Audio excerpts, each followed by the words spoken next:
Hello. Okay, guys, come on, calm down. So I'm gonna be teaching you how to make the sky pop in basically any picture. Of course, I'm not gonna lie, I used a professional camera for this, but I am in no way a professional. I am an amateur photographer, and I am gonna stay proud by that. But to be honest, you can do this on a phone too. You can do this with a camera. You don't need a $3,000 camera to do this effect, and I'm gonna show you how easy it is to do it. All you need is Lightroom. Let's jump right into it. Okay, so I'm gonna be editing 3 different pictures for you guys. They're right here displayed, and obviously the sky looks pretty cool in them, but we can make them pop out way more. So we're gonna start with this picture right here, and to be honest, the only effect that you really need in Adobe Lightroom is the HSL/color panel. So the first thing that I usually do to the skies to make them pop out a little bit more is obviously you want to identify what color the sky is, which usually it's going to be blue. So we'll go to the blue tab right here in luminance on HSL color. I usually use HSL, but you can use color if you want, blah blah, whatever. I'm not colorist. So usually I'll start by turning the luminance down on the color of the sky, which is blue. So I'm turning down a little bit, like I'm gonna do like 40-ish. Doesn't have to be exactly on 40. Numbers do not matter that much here. As you can see, that made the sky pop out a little bit more. This is the before and this is the after, and it looks pretty good so far, but it can look better. So after using the luminance panel to bring out your sky, we can move on ahead to saturation, but I don't think I'm gonna do any saturation for this pictures like specifically.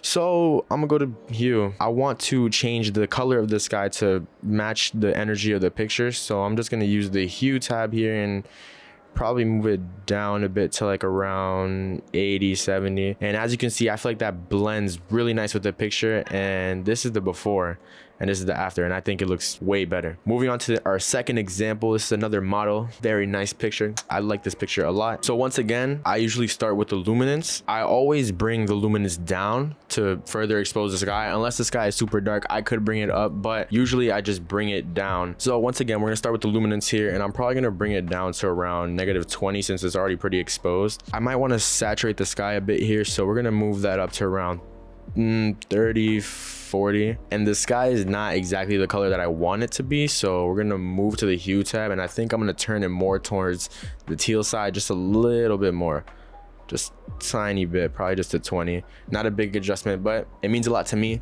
So we can move on to our last example here, and once again, you guessed it, we're gonna start with the luminance tab. So the sky is actually pretty nice in this picture already, but I think I want to make it a little bit darker, and I want to bring it towards a little bit more of a teal blue tone so it can separate the subject from the sky itself. So once again, we're gonna start with the luminance tab like always, and we're gonna bring it down probably around 30, 25-ish. And already that's made a big difference in the sky, yeah, as you can see. And we're gonna move on to the hue panel because I don't think the sky needs a lot of saturation. Probably gonna switch his hue down towards the teal side again.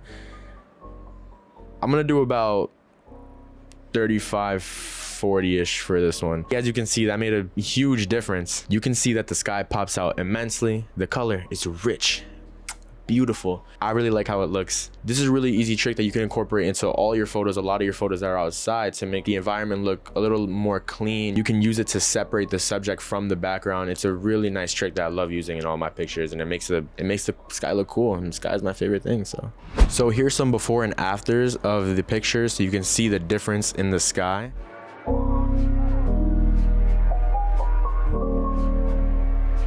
So the main thing about this is that this is all about judgment. You are the main one that can manipulate the sky into your liking. Don't be afraid to just mess around with the settings a bit, but like I said, the main settings that I use for the sky are the luminance and hue and saturation tabs, the HSL color tab. That's all you really need. And then it's up to your brain, your cerebral cortex, whatever the they call it, to make those decisions and turn the picture into something that you want to turn it into. Obviously, don't be scared to experiment. I think the more you experiment and the more you amateurize your picture, the cooler it ends up looking. So don't try to be so professional, make the sky plain blue. You could turn it a little bit teal, you could turn it a little bit purple. Just get creative with it. This is also possible to do on the phone. There is a Lightroom mobile app that you can use to do these same exact effects. I might make a video soon to show you guys what's up with that. But if you like this, maybe leave a little thumbs up, you know what I'm saying?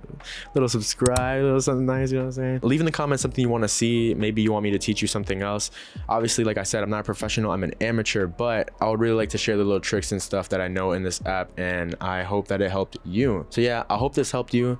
And I don't really know how to finish this off, so